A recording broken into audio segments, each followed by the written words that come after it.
ಹೆಂಗೆ ಸರ್ ನೀವು ತುಂಬ ಹತ್ರದಿಂದ ನೋಡಿದ್ದೀರಾ ದರ್ಶನ್ ಸರ್ನ? ನಿಮ್ಗೇನು ಅನ್ಸುತ್ತೆ?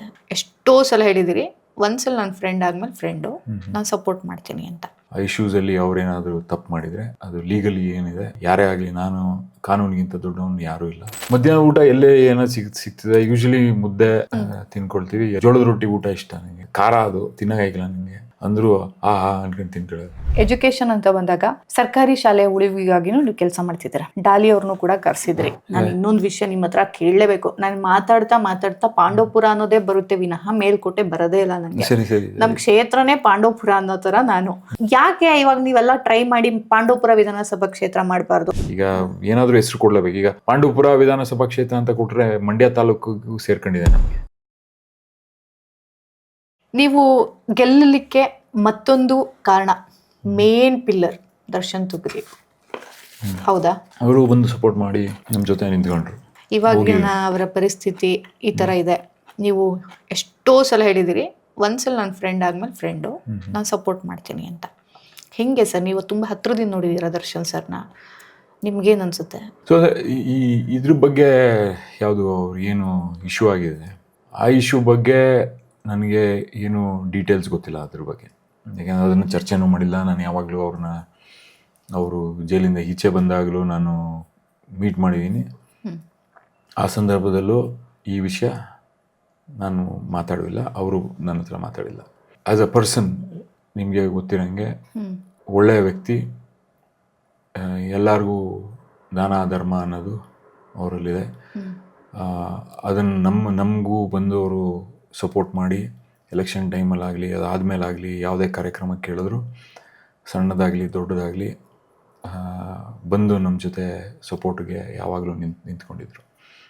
ಮುಂಚೆನೂ ಹೇಳಿದ್ದೀನಿ, ಯಾವಾಗಲೂ ಹೇಳ್ತೀನಿ, ಅವರು ಏನಾದರೂ ಅಲ್ಲಿ ಸಮಸ್ಯೆ ಅಂದರೆ ಏನು ಇಶ್ಯೂಸ್ ಆಯಿತು, ಆ ಇಶ್ಯೂಸಲ್ಲಿ ಅವರೇನಾದರೂ ತಪ್ಪು ಮಾಡಿದರೆ ಅದು ಲೀಗಲಿ ಏನಿದೆ ಅದನ್ನು ಯಾರೇ ಆಗಲಿ ನಾನು ಕಾನೂನಿಗಿಂತ ದೊಡ್ಡವನು ಯಾರೂ ಇಲ್ಲ, ಅದನ್ನು ಅನುಭವಿಸ್ಬೇಕಾಗತ್ತೆ. ಆದರೆ ಆ್ಯಸ್ ಅ ಪರ್ಸನ್ ನನಗೆ ಗೊತ್ತಿರೋಂಗೆ ಅವರು ಇದು ಒಂಥರ ತುಂಬ ಒಳ್ಳೆ ಮನುಷ್ಯ. ನನಗೂ ಅವ್ರಿಗೂ ಇದ್ದಿದ್ದು ರಿಲೇಷನ್ಶಿಪ್ ಅಷ್ಟೇ. ತುಂಬ ರೆಸ್ಪೆಕ್ಟ್ ಅವ್ರಿಗೂ ಇತ್ತು, ನನ್ನ ಮೇಲೂ ಅವ್ರಿಗೂ ರೆಸ್ಪೆಕ್ಟ್ ಇತ್ತು, ನನಗೂ ಅವ್ರ ಮೇಲೆ ರೆಸ್ಪೆಕ್ಟ್ ಇತ್ತು, ಅವ್ರಿಗೂ ನನ್ನ ಮೇಲೆ ರೆಸ್ಪೆಕ್ಟ್ ಇತ್ತು. ಅಷ್ಟರಲ್ಲಿ ನಾವು ಒಳ್ಳೆಯ ಫ್ರೆಂಡ್ಸ್ ಆಗಿ ಇನ್ನೂ ಇದ್ದೀವಿ.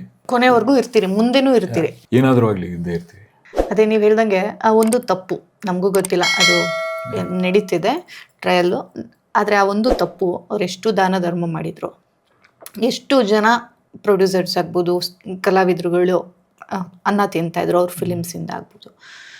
ಅವ್ರ ಆ ಕೆಲಸಕ್ಕೆಲ್ಲ ಬ್ರೇಕ್ ಆಗಿ ಈಗ ಎಷ್ಟೋ ಜನಕ್ಕೆ ಕೆಲಸ ಇಲ್ಲದೆ ಇದ್ದಾರೆ. ಮತ್ತು ಇವಾಗಿನ ಕನ್ನಡ ಇಂಡಸ್ಟ್ರಿಯ ಪರಿಸ್ಥಿತಿನೂ ನಿಮಗೆ ಗೊತ್ತಿದೆ ಹೆಂಗಿದೆ ಅಂತ. ಈ ಥರ ಒಬ್ಬ ಘಟಾನುಘಟಿ ನಾಯಕ ಹೀಗೆ ಸೆರೆಮನೆ ವಾಸ ಅಂತ ಅಂದಾಗ ಇದು ಒಂದು ರೀತಿ ಏಟು ಬಿದ್ದೇ ಬೀಳುತ್ತೆ. ಇಂಡಸ್ಟ್ರಿಗೆ ಎಕನಾಮಿಕಲಿ ಏಟು ಬಿದ್ದೇ ಬೀಳುತ್ತೆ. ಮತ್ತು ಅವರು ಎಲ್ಲ ಕನ್ನಡದಲ್ಲೇ ಹೆಚ್ಚು ಕೆಲಸ ಮಾಡ್ತಿದ್ದರು. ನಾನು ಏನೇ ಮಾಡಿದ್ರು ಪ್ಯಾನ್ ಇಂಡಿಯಾ ಅಂತೆಲ್ಲ ಹೋಗಲ್ಲ, ನಾನು ಕನ್ನಡದಲ್ಲೇ ಸಿನಿಮಾ ಮಾಡ್ತೀನಿ, ಅದು ಪ್ಯಾನ್ ಇಂಡಿಯಾದ ಲೆವೆಲಿಗೆ ರೀಚ್ ಆಗಲಿ, ಈ ಅಸ್ಮಿತೆ ಅವ್ರಿಗೆ ಇತ್ತು. ರಂಗಭೂಮಿಯ ನಂಟಿದ್ದವರು ಅವರು, ನೀನಾಸಮಲ್ಲಿ ಓದೋರು. ಈ ಬಗ್ಗೆ ನನಗೂ ಬೇಜಾರಿದೆ. ಆಮೇಲೆ ನೀವು ಹೇಳಿದಾಗ ಒಂದಷ್ಟು ಜನ ಕ್ರಿಮಿನಲ್ಗೆಲ್ಲ ಸಪೋರ್ಟ್ ಮಾಡ್ತಾರೆ ಅನ್ನೋ ಥರನೂ ಬಂತು ಮಾತು. ಬಟ್ ನಿಮ್ಮ ಒಲವು ಅವ್ರ ಮೇಲೆ ಏನಿದೆ, ನೀವು ಅವ್ರನ್ನ ನೇರವಾಗಿ ಏನು ನೋಡಿದ್ದೀರಾ? ಒನ್ಸ್ ನಮ್ಮ ಫ್ಯಾಮಿಲಿ ಅಂದಮೇಲೆ ಯಾವುದೇ ಸಂದರ್ಭದಲ್ಲೂ ನಾವು ಒಂದು ಬಿಟ್ಕೊಡ್ಬಾರ್ದು. ಒಂದು ತಪ್ಪಿನಿಂದ ನಾವು ಒಬ್ಬ ಮನುಷ್ಯನ ದೂರ ಬಿಡಬಾರ್ದು. ನಮ್ಮ ಮನಸ್ಸಿಗೆ ಹೆಂಗೆ ಹತ್ರ ಆಗಿರ್ತಾರೆ ಆ ರೀತಿ ನೀವು ಅದನ್ನ ನಡೆಸ್ಕೊಂಡು ಬಂದಿದ್ದೀರಾ. ನೈಸ್. ಈಗ ಶುರು ತಗೊಳ್ಳಿ. ಹಾಂ, ಆರಾಮಾಗಿ ತಿನ್ನಿ. ಅದರ್ವೈಸ್ ನಿಮ್ದು ಏನಿರುತ್ತೆ ಬ್ರೇಕ್ಫಾಸ್ಟ್ ರೋಟೀನ್ ಮನೆಯಲ್ಲಿ? ಯೂಶಲಿ ಹಾಂ, ಬೆಳಿಗ್ಗೆ ಹಣ್ಣು, 2 ಮೊಟ್ಟೆ ಆಮ್ಲೆಟು, ಆಫ್ ಬಾಯ್ಲ್ಡ್ ಇಲ್ಲ ಆಮ್ಲೆಟ್ ಥರ ಮಾಡ್ತಾರೆ, ಅಥವಾ ಮೊಟ್ಟೆ 2. ಆಮ್ಲೆಟ್ ಅಂತೂ ಗ್ಯಾರಂಟಿ ತಿಂದೆ, ಮೊಟ್ಟೆ ಅಂತೂ ತಿಂತೀನಿ 2. ಹಣ್ಣು, ಜೊತೆಗೆ ಯಾವುದೇ ಏನಾದರೂ ಇಡ್ಲಿ, ದೋಸೆ, ಉಪ್ಪಿಟ್ಟು ಏನಾದರೂ ಇರುತ್ತೆ ಅದನ್ನು ತಿಂತೀವಿ. ಇಷ್ಟು ಹೆವಿ ಬ್ರೇಕ್ಫಾಸ್ಟ್ ನಾವು. ಓಕೆ. ಎಷ್ಟು ಗಂಟೆ ಒಳಗಡೆ ಮುಗಿಸ್ಬಿಡ್ತೀರಾ? 7:30 ಇಂದ 8 ಗಂಟೆ ಒಳಗಡೆ. ಅಚ್ಚಾ. ಬೆಳಿಗ್ಗೆ ಮುಗಿಸ್ಬಿಟ್ಟು ಯೂಶಲಿ ಅರೌಂಡ್ 7:45 ಅಷ್ಟೊತ್ತಿಗೆ ಮುಗಿಸ್ತೀನಿ. ಎಷ್ಟು ಗಂಟೆಗೆ ಹೇಳ್ತೀರಾ? 5 ಗಂಟೆ. ನಿಮ್ಮ ಎಕ್ಸಸೈಸ್ಗೆ ಎಷ್ಟು ಸಮಯ ಇಡ್ತೀರಾ? ಏನು ಎಕ್ಸಸೈಸ್ ಮಾಡ್ತೀರಾ? ಮೈಸೂರಿಗೆ ಹೋಗ್ತೀನಿ. ಮೈಸೂರಲ್ಲಿ ಕಲ್ಟ್ ಅಂತ ಇದೆ, ಈ ಜಿಮ್ ಇದೆಯಲ್ಲ. ಸೊ ಅಲ್ಲಿ ಹೋಗಿ ಕ್ಲಾಸಸ್ ಇದೆ, 1 hour ಕ್ಲಾಸ್ ಇರ್ತದೆ, ಹೋಗ್ತೀರಿ. ಸೊ ಆ ಕ್ಲಾಸ್ ಮುಗಿಸ್ಬಿಟ್ಟು ವಾಪಸ್ ಬರ್ತೀನಿ.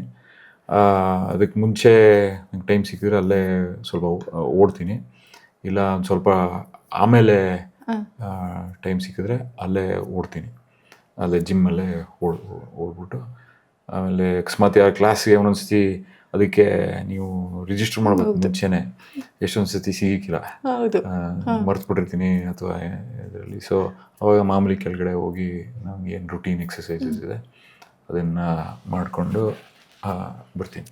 ಅಥವಾ ನೀವು ಮೇಲೆ ಅಂದ್ಕೊಂಡೆಲ್ಲ ಬನ್ನಿ ಸರ್ ಪರವಾಗಿಲ್ಲ ಅಂತೆಲ್ಲ ಬಿಡಲ್ಲ ಅಲ್ಲಿ? ನಾನು ಕೇಳಿಗೂ ಇಲ್ಲ, ಇಲ್ಲಾಂದ್ರೆ ಬಿಡ್ತಾರೆ, ಆಯ್ತು ಬನ್ನಿ. ಇಲ್ಲಪ್ಪ, ನಾನು ಗೊತ್ತಿಲ್ಲ, ಅದು ಕೇಳೋದು ಇಲ್ಲ. ನೀವು ವಾಸ ಪಾಂಡವಪುರನ ಕ್ಯಾತ್ನಳ್ಳಿನ, ಅಲ್ಲಿಂದ ನೀವು ಮೈಸೂರಿಗೆ ಹೋಗಿ ಕಲ್ಟ್ ಫಿಟ್ ಅಲ್ಲಿ ಗ್ರೂಪ್ ಅಲ್ಲಿ ಕ್ಲಾಸ್ ತಗೊಂತೀರಾ.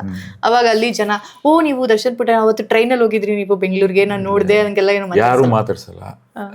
ಈಗ ನಮ್ಗೆ ಗೊತ್ತಿರೋ ಒಂದಿಬ್ರು ಯಾವಾಗಾರು ಒಂದೊಂದ್ಸತಿ ಬರ್ತಾರೆ, ಅವ್ರ ಜೊತೆ ನಮಸ್ಕಾರ ಅಂತೀನಿ, ಆಮೇಲೆ ಕೆಲಸ ಮಾಡ್ತೀವಿ, ಹೋಯ್ತಾ ಇರ್ತೀವಿ ಅಷ್ಟೇ. ಇವಾಗ್ಲೂ ಕಲ್ಟಿಂದ ಬಂದ್ರಾ? ಇವತ್ತು ಬೆಳಿಗ್ಗೆ ಇಲ್ಲ, ಯಾಕಂದ್ರೆ ಇಲ್ಲಿ ಬರ್ಬೇಕಿತ್ತಲ್ಲ. ಓಕೆ. ಸೊ ಬೆಳಿಗ್ಗೆ 6 ಗಂಟೆಗೆ ಮನೆಗೆ ಬಿಟ್ಬಿಟ್ಟ. ಆಮೇಲೆ ಮಧ್ಯಾಹ್ನದ ಊಟ ಎಲ್ಲೇ ಏನೋ ಸಿಗ್ತಿದೆ, ಯೂಶಲಿ ಮುದ್ದೆ ತಿನ್ಕೊಳ್ತೀವಿ. ಎಲ್ಲಿ ಅಕಸ್ಮಾತ್ ಈಗ ಮಂಡ್ಯದಲ್ಲಿದ್ರೋ ಪಾಂಡವಪುರದಲ್ಲಿದ್ರೋ ಎಲ್ಲಾದ್ರೂ ಯೂಶಲಿ ಮನೆಗೇನು ಹೋಗಲ್ಲ. ಎಲ್ಲೆಚ್ಚಲಿದ್ರು ಅಲ್ಲೇ, ಅಕಸ್ಮಾತ್ ಬೆಂಗಳೂರಲ್ಲಿ ಮೀಟಿಂಗ್ ಇದ್ರೆ ಅಲ್ಲೇ ಕೆಳಗಡೆ ಜೋಳದ ರೊಟ್ಟಿ ಊಟ ಇಷ್ಟ ನನಗೆ. ಸೊ ಜೋಳದ ರೊಟ್ಟಿಗೆ ಖಾರ ಅದು ತಿನ್ನೋಕ್ಕಾಗಿಲ್ಲ ನನಗೆ ಅಂದರೂ ಅನ್ಕೊಂಡು ತಿನ್ಕೊಳ್ಳೋದು. ಉತ್ತರ ಕರ್ನಾಟಕದ ಊಟ ಅಲ್ಲ, ಚೆನ್ನಾಗಿ ಇರ್ತದೆ. ನಾನ್ ವೆಜ್ ಸಿಗಲ್ಲ ಸರ್ ಅಲ್ಲಿ? ಸಿಗುತ್ತೆ, ಯೂಶಲಿ ಏನೇನು ಹೋಗಲ್ಲ. ನನಗೆ ನಾನ್ ವೆಜ್ ಏನು ಅಷ್ಟು ಇಷ್ಟ ಇಲ್ಲ, ತಿನ್ನೋದು ಕಮ್ಮಿ. ಅಂದರೆ ಯಾವಾಗಲೂ ಒಂದೊಂದ್ಸತಿ ತಿಂತೀವಿ ಅಷ್ಟೇ. ಅದೇ ಕೋವಿಡ್ ಟೈಮಲ್ಲಿ ಬಿಟ್ಬಿಟ್ಟು ವೆಜಿಟೇರಿಯನ್ ಆಗ್ಬಿಟ್ಟಿದ್ದೆ. ಈ ವಿಧಾನಸೌಧದೊಳಗಡೆ ನಾನ್ ವೆಜ್ ಅಲೋ ಇಲ್ವಾ? ವಿಧಾನಸೌಧದೊಳಗಡೆ ಇಲ್ಲ ಅನಿಸ್ತದೆ, ಯಾವಾಗಲೂ ತಂದಿರೋದು ನಾನು ಯಾವಾಗಲೂ ನೋಡಿಲ್ಲ. ಯಾವಾಗಲೂ ಊಟ ಇರ್ತದೆ ಈ ಸೆಷನ್ ಟೈಮಲ್ಲೆಲ್ಲ, ಅವಾಗ ಯಾವಾಗಲೂ ನಾನ್ ವೆಜಿಟೇರಿಯನ್ ಯಾರು ಸರ್ವ್ ಮಾಡಿಲ್ಲ ಅಲ್ಲಿ, ಒಳಗಡೆ ವೆಜಿಟೇರಿಯನ್ನೇ. ನಮ್ಮ LH ಇದೆಯಲ್ಲ, ಲೆಜಿಸ್ಲೇಟಿವ್ಸ್ ಹೋಮ್ ಏನಿದೆ ಅಲ್ಲಿ ಒಂದು ಇದೆ ರೆಸ್ಟೋರೆಂಟ್ ಇದೆ. ಓಕೆ. ಪುಟ್ಟಣಿಯವ್ರು ಇರ್ತಾ ಜಯರಾಮಣ್ಣ ಕುಕ್ಕು ನನ್ಗೆ ಗೊತ್ತಿರಂಗೆ. ಜಯರಾಮಣ್ಣ ಎಲ್ಚಿ ಅಂತಿದ್ರು, ಏಲಕ್ಕಿದು ಎಲ್ಚಿನೋ ಟೀ, ಸ್ಪೆಷಲ್ ಟೀ, ಜಯರಾಮ್ಸ್ ಒಂದು ಎಲ್ಚಿ ಅಂತ ಬೆಲ್ಲ ಟೀ ಮಾಡ್ಕೊಡ್ತಿದ್ರು. ಸೊಪ್ಪು ಕಾಳು ಹಾಕಿ ಜಯರಾಮಣ್ಣನ ಎಲ್ಲ ಕಡೆ ಕರ್ಕೊಂಡು ಹೋಗ್ತಿದ್ರು. ಹಂಗೆ ನೀವು ಯಾವ ಕುಕ್ನು ಜೊತೆನಲ್ಲಿ ಇಟ್ಕೊಂಡಿಲ್ವಾ? ಇಲ್ಲ, ಅಲ್ಲಿ ನಾವು ಅಪ್ಪ ಅವರಿದ್ದಾಗ ರೂಮಲ್ಲೂ ಈಗ ಹೋದಾಗ ಅಕ್ಕಿ ಅಡುಗೆ ಸ್ವಲ್ಪ ಮಟ್ಟಿಗೆ ಮಾಡ್ತೀವಿ. ನಮ್ಮ ಅಪ್ಪ ಅವರೆಲ್ಲ ಮಾಡ್ತಿದ್ದಂಗೆ ಮಾಡ್ತಾ ಇಲ್ಲ. ಅಷ್ಟು ಜನ ನಾವು ಕರ್ಕೊಂಡು ಹೋಗಿ ಅಲ್ಲಿದ್ದಿಲ್ಲ. ಅಲ್ಲಿದ್ದ ಬಂದವರು ಸುಮಾರು ಜನ ಎಲ್ಲ ಉತ್ತರ ಕರ್ನಾಟಕದಿಂದ ಎಲ್ಲ ಬಂದಾಗ ಅಲ್ಲೇ ಉಳ್ಕೋತಾರೆ ನಮ್ಮ ರೂಮಲ್ಲೇ. ಅಲ್ಲೇ ಅಡುಗೆ ಮಾಡ್ತೀವಿ ರೂಮಲ್ಲೇ, ಅನ್ನ ಹಾಕತ್ತೀವಿ, ಅಕ್ಕಿ ಹಾಕತ್ತೀವಿ, ಅಲ್ಲೇ ಕೆಳಗಡೆ ಸಾರು ತಗೊಬಂದು ಮೊಟ್ಟೆ ಬೇಯಿಸ್ಕೊಂಡು ಅಲ್ಲೇ ರೂಮಲ್ಲಿ ಊಟ ಮಾಡ್ತಾರೆ. ಆ ಥರ ನಡೆಯುತ್ತೆ. ಆ ಥರ ನಾನು ಜೊತೆಗೆ ಯೂಶಲಿ ನಾನು ಉಳ್ಕೊಳ್ಳಲ್ಲ, ವಾಪಸ್ ಊರಿಗೆ ಬಂದ್ಬಿಡ್ತೀನಿ. ಅಲ್ಲೇನು ಉಳ್ಕೊಳ್ಬೇಕಂದ್ರೆ ಯೂಶಲಿ ಈ ಸೆಷನ್ ಟೈಮಲ್ಲಿ ಮಾತ್ರ ಜಾಸ್ತಿ ಇರ್ತೀನಿ. ಈ ಪ್ರತಿ ಶುಕ್ರವಾರ ನಮ್ಮ ಕಮಿಟಿ ಮೀಟಿಂಗ್ ಇರ್ತದೆ, ಅವತ್ತಿನ ದಿನ ಹೋಗಿದ್ದು ವಾಪಸ್ ಬರ್ತೀವಿ. ಅಂದರೆ ಯಾವಾಗ ಕೆಲಸ ಇದ್ದರೆ ಹೋಗಿದ್ದು ಯೂಶಲಿ ವಾಪಸ್ ಬಂದ್ಬಿಡ್ತೀವಿ. ರಾತ್ರಿ ಇಷ್ಟು ಗಂಟೆ ಒಳಗಡೆನೆ ಊಟ ಮುಗಿಸೋದು ಅವೆಲ್ಲ ಏನಿಲ್ಲ? ರಾತ್ರಿ ಯೂಶಲಿ ಊಟ ಸ್ಕಿಪ್ ಮಾಡ್ತೀನಿ, ಇಲ್ಲಾಂದರೆ ಕಮ್ಮಿ ಊಟ ತಿಂತೀನಿ. ಸ್ಕಿಪ್ ಮಾಡಿ ಹಣ್ಣು ತಿನ್ನೋದು ಆ ಥರ ಅದೇನಿಲ್ಲ, ಏನು ಆ ಥರ ಏನಿಲ್ಲ. ಬೆಳಿಗ್ಗೆನೆ ನಾನು ಅದಕ್ಕೆ ಬೆಳಿಗ್ಗೆ ಚೆನ್ನಾಗಿ ತಿನ್ಕೊಂಡ್ಬಿಡ್ತೀನಿ. ಸಾಯಂಕಾಲ ಸಾಲ್ತಿದ್ಯಾ ನಿಮಗೆ? ಸಾಲ್ತಿದೆ ಹೋಗ್ಲಿ. ಟೇಸ್ಟು ಚೆನ್ನಾಗಿದೆ ಟೇಸ್ಟು. ನನಗೆ ಜಾಸ್ತಿ ಮಸಾಲೆ ಇಷ್ಟ ಇಲ್ಲ. ಓಕೆ. ಈಗ ಇದು ಮಾಡಿ ಉಪ್ಪು ಮೆಣಸು ಹಾಕಿದ್ರೆ ಸಾಕು ನನಗೆ. ಹೌದಾ? ಅಷ್ಟು ಸಿಂಪಲ್. ಉಪ್ಪು ಮೆಣಸು ಹಾಕಿ ನಾವು ಅಡುಗೆ ಮಾಡಿಕೊಟ್ರೆ ಐ ಆಮ್ ಹ್ಯಾಪಿ. ತುಪ್ಪನೂ ಇಲ್ಲ ಜಾಸ್ತಿ? ತುಪ್ಪ ಇಷ್ಟ ನನಗೆ. ಇದು ನಾವು ಮುಂದೆ ತುಪ್ಪ ಅಮ್ಮ ಮಾಡಿದ ತುಪ್ಪ. ಈ ಗೋಡಂಬಿ ದ್ರಾಕ್ಷಿ ಮಾತ್ರ ಎಲ್ಲೋ ಅಂಗಡಿ ಅಂತಂದಿದ್ದು, ದಿನಸಿ ಅಂಗಡಿ. ಈ ಕಾಳು ಕೂಡ ದೇವಧಾನ್ಯ ಅಂತ ಇಲ್ಲಿ ಬೀಜ ಮೇಳ ಆಗುತ್ತೆ ಮೈಸೂರಲ್ಲಿ, ಅಲ್ಲಿಂದನೇ ತರೋದು ಎಲ್ಲ ಆರ್ಗ್ಯಾನಿಕ್. ನಾನು ಆರ್ಗ್ಯಾನಿಕ್ ಅಂತ ಯಾಕೆ ಮಾತಾಡ್ತಿದ್ದೀನಿ ಅಂದರೆ, ನಾವು ಉಪಯೋಗಿಸೋದು ಆರ್ಗ್ಯಾನಿಕ್, ನಾನು ಸಪೋರ್ಟ್ ಮಾಡೋದು ಆ ಥರನೇ. ಈಗ ನಮ್ಮ ಪಾಂಡವಪುರನ ನೀವು ಸಾವಯವ ಪ್ರದೇಶವಾಗಿ ಘೋಷಣೆ ಮಾಡಿಸ್ಬಿಟ್ಟಿದ್ದೀರಾ ಸಿದ್ದರಾಮಯ್ಯ ಸರ್ ಕೈಲಿ. ಇವಾಗ ಸಿದ್ದರಾಮಯ್ಯ ಸರ್ ಇಲ್ಲ, ಡಿ ಕೆ ಶಿವ್ ಇದ್ದಾರೆ. ಎಲ್ಲ ಬಡ್ಜೆಟ್ ಅಂತೂ ಆಗಿದೆ, ಏನ್ ತೊಂದರೆ ಇಲ್ಲ. ಏನ್ ಸರ್ ಇದು, ಏನ್ ಯೋಚನೆ ಇತ್ತು, ನೀವು ಆಗುತ್ತಾ ಅದು, ಏನಿದೆ? ಎರಡು ಕಾರಣ ಮೇಜರ್ ಆಗಿ ನಿಮ್ಗೆ ಗೊತ್ತಿರಂಗೆ, ಇವೆಲ್ಲ ಎಲೆಕ್ಷನ್ ಮುಂಚೆನೆ ನಾವು ಯಾಕೆ ಜನರು ಸಾಲ ಮಾಡ್ಕೋತಾರೆ ಹಳ್ಳೀಲಿ ಅನ್ನೋದ್ರ ಬಗ್ಗೆ ನಾವು ನೋಡಕ್ ಹೋದ್ವಿ. 3 ಪ್ರಮುಖ ಕಾರಣ. ಒಂದು, ಸ್ಕೂಲ್ಗೆ ಫೀಸ್ ಕಟ್ಟಿ. 2ನೇದು ಹೆಲ್ತ್ ಇಶ್ಯೂಸು. 3ನೇದು ನಾವು ಕಾರ್ಯಗಳು ಮಾಡ್ತೀವಿ, ಮದುವೆ, ಮುಂಜಿ, ಏನೇನಾಯ್ತದೆ ಈ ಕಾರ್ಯಕ್ರಮಗಳನ್ನೆಲ್ಲ ಮಾಡ್ತೀವಿ. ಎಲ್ಲಾನು ನಾವು ಸಾಲ ಮಾಡೇ ಸುಮಾರು ಜನ ಮಾಡೋಂಥದ್ದು. ಸೊ ಈ 3 ಪ್ರಮುಖ ಕಾರಣಗಳಿಗೋಸ್ಕರ ನಾವು ಸಾಲಗಾರರಾಯ್ತಾ ಇದ್ದೀವಿ. ಎಕ್ಸಾಕ್ಟ್ಲಿ. ಸೊ ಇದನ್ನ ಎಲೆಕ್ಷನ್ ಮುಂಚೆನೇ ನಾವು ಇದನ್ನ ಹೇಳಕ್ಕೆ ಶುರು ಮಾಡಿದ್ವಿ. ಅದ್ರ ಪ್ರಕಾರನೇ ಈ ಸಾವಯವ ಯಾಕೆ ಬಂತು ಅಂದರೆ, ನೀವು ದಿನನಿತ್ಯ ನೀವು ನೋಡ್ತಾ ಇದ್ರೆ ಹಾಸ್ಪಿಟ್ಲ್ಗಳು, ಪ್ರೈವೇಟ್ ಆಸ್ಪತ್ರೆಗಳು ಸಂಖ್ಯೆ ಜಾಸ್ತಿ ಆಗ್ತಾ ಇದೆ. ಹೌದು. ನಮ್ಮ ಪಾಂಡವಪುರದಲ್ಲಿ ಅಲ್ಲಿಂದಾನೇ ಬಂದಿರೋರು ಅಲ್ಲೇ ಗೊತ್ತಿರೋ ಬಾಬು ಆಸ್ಪತ್ರೆ ಒಂದೇ ಪ್ರೈವೇಟ್ ಹಾಸ್ಪಿಟ್ಲ್, ಈಗ 4-5 ಆಗವೆ ಹೊಸ ಸಾವು. ಗೌರ್ಮೆಂಟ್ ಹಾಸ್ಪಿಟ್ಲ್ ಇದ್ರು. ಸೊ ಈ ಎಲ್ಲರೂ ಪ್ರತಿ ಸತಿ ನೀವು ಪ್ರೈವೇಟ್ ಹಾಸ್ಪಿಟ್ಲ್ಗೆ ಹೋಗ್ತೀವಿ ಅಂದರೆ 50,000, 1 ಲಕ್ಷ, 2 ಲಕ್ಷ, 5 ಲಕ್ಷ ಇಲ್ಲ ಅಂದರೆ ಮನೆಗೆ ಬರೋಕೆ ಆಯ್ಕೆ. ಹೌದು. ನನ್ನ ಮಗಳು ಹುಟ್ಟಿರೋದು ಪಾಂಡವಪುರ ಗೌರ್ಮೆಂಟ್ ಹಾಸ್ಪಿಟ್ಲಲ್ಲಿ. 2,000 ಖರ್ಚಾಯ್ತು. ಫಸ್ಟ್ ಆಫ್ ಆಲ್ ಅದು ಮಾಡಿರೋದಕ್ಕೆ ನಿಮಗೆ ಥ್ಯಾಂಕ್ ಯು. ನಾವೆಲ್ಲ ಹೇಳ್ಬೋದು, ಆದರೆ ನಡ್ಕೊಳ್ಬೇಕಾಯ್ತದೆ. ಸೊ ಇದೆಲ್ಲ ನಾನು ನೋಡ್ಕೊಂಡು ಯಾಕೆ ಸಾವಯವ ಇದ್ರ ಬಗ್ಗೆ ಚಿಂತೆ ಬಂತು ಅಂತಂದರೆ, ನಾವು ಊಟ ಮಾಡ್ತಿರೋ ಆಹಾರ ಅದ್ರ ಮೇಲೆ ಪರಿಣಾಮ ಬೀಳ್ತಾನೆ ಇದೆ, ಅದು ನಮ್ಗೆ ಗೊತ್ತಿರೋಂಥದ್ದು. ಅದರಿಂದ ಈಗ ನಿಮಗೆ ಗ್ಲೈಫೋಸೇಟ್ ಅಂತ ಒಂದು ಈ ಸ್ಪ್ರೇ ಹೊಡಿತೀವಿ ಕಳೆ ವರ್ಲ್ಡ್ ಓವರ್, ಅದನ್ನು ಬ್ಯಾನ್ ಮಾಡಬೇಕು ಅಂತ ಹೇಳಿದ್ದಾರೆ. ಅದರಿಂದ ಆಯ್ತಿರೋಂಥ ಹೆಲ್ತ್ ಇಶ್ಯೂಸ್ ಮೇಲೆ ಆಯ್ತಿರೋಂಥ ಪರಿಣಾಮಗಳಿದೆ. ಸೊ ಈ ಥರದ್ದೆಲ್ಲ ನೋಡಿ ಅದನ್ನು ನಾವು ಮಣ್ಣಿನ ಫಲವತ್ತತೆ ಕಳ್ಕೊತಾ ಇದ್ದೀವಿ. ದಿನನಿತ್ಯ ನಾವು ಫೋಕಸ್ ಮಾಡ್ತಿರೋದು ದುಡ್ಡು ಮೇಲೆ. ಸೊ ಸಸ್ಟೈನಬಿಲಿಟಿ ಮೇಲೆ ನಾವು ಫೋಕಸ್ ಮಾಡ್ತಾ ಇಲ್ಲ.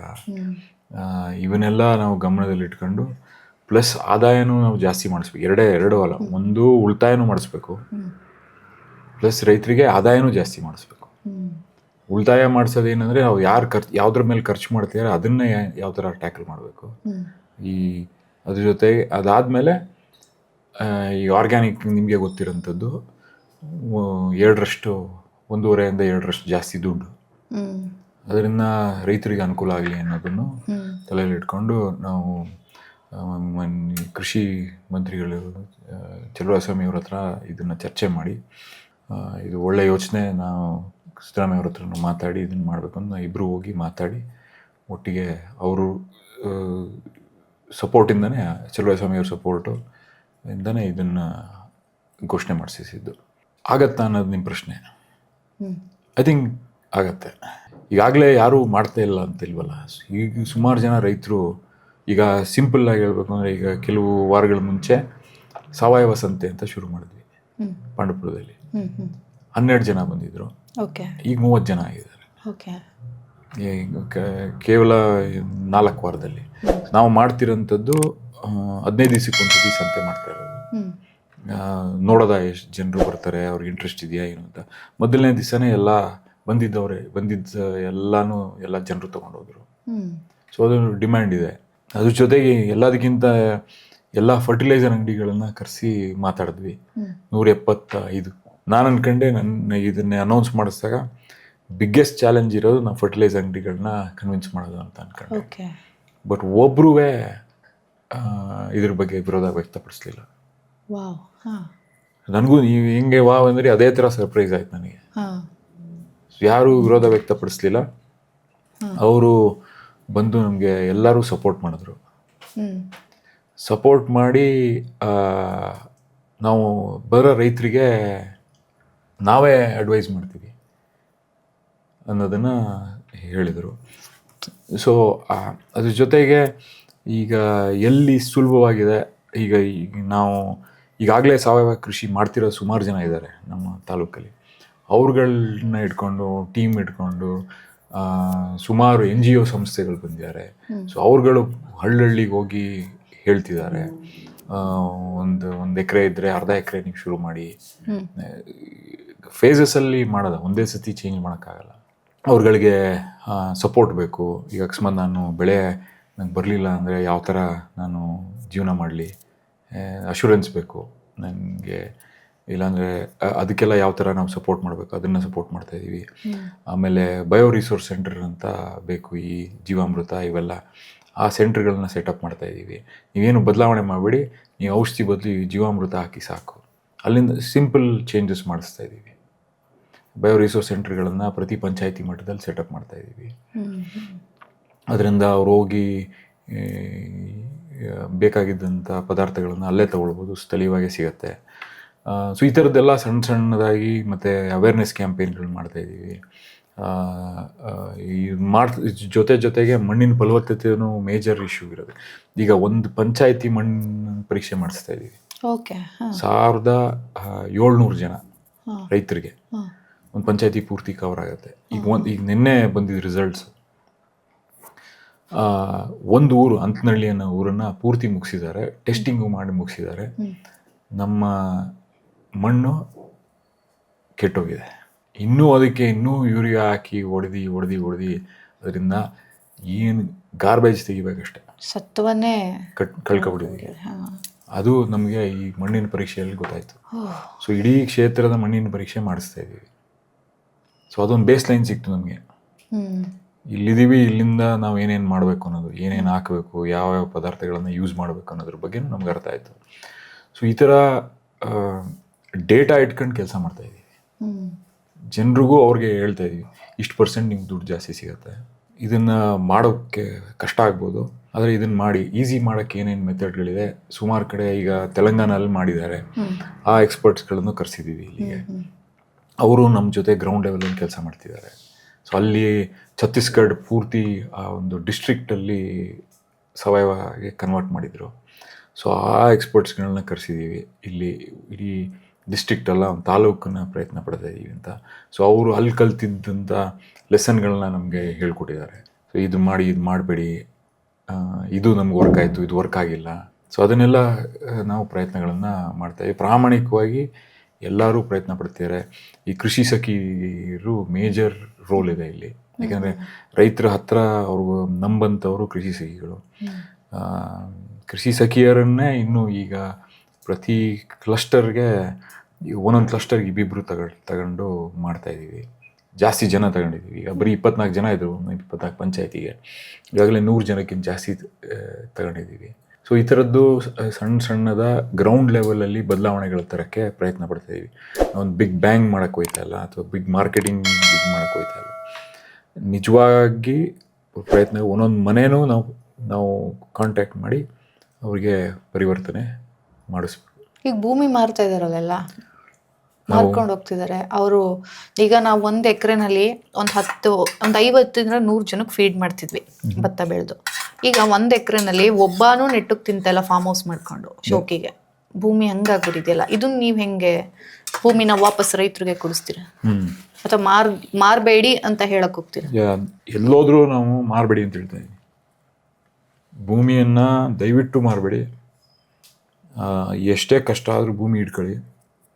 ಈಗ ನಾನು ಇದು ಹೇಳ್ತೀನಿ, ಸಾವಯವ ಬಗ್ಗೆ ಹೇಳ್ತಾ ಇದ್ರಿ ನೀವು.